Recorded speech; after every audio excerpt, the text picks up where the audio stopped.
اللہ رب العالمین نے بیان فرمایا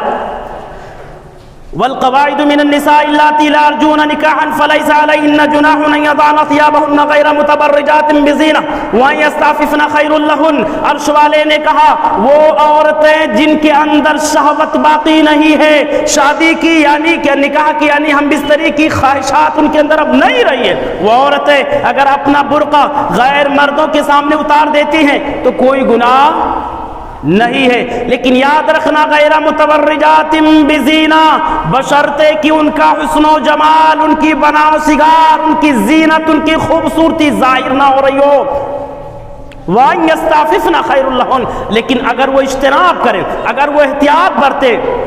کھوسٹ بڑھاپے کے حالت میں پہنچنے کے بعد بھی اگر وہ پردہ نقاب نہ اتاریں، اپنا دوپٹہ نہ اتارے غیروں کے سامنے، تو خیر لہن، یہ ان کے لیے زیادہ بہتر ہے.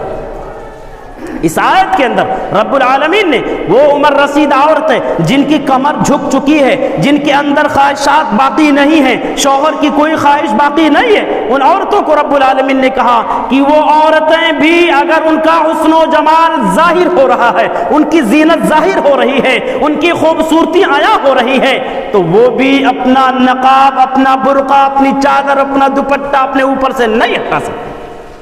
آپ اندازہ لگاؤ کہ جب ایک عمر رسیدہ ایک بزرگ عورت کے بارے میں عرش والے نے یہ حکم نافذ کیا تو جوان عورتوں کے بارے میں، بچیوں کے بارے میں کیا حکم ہوگا؟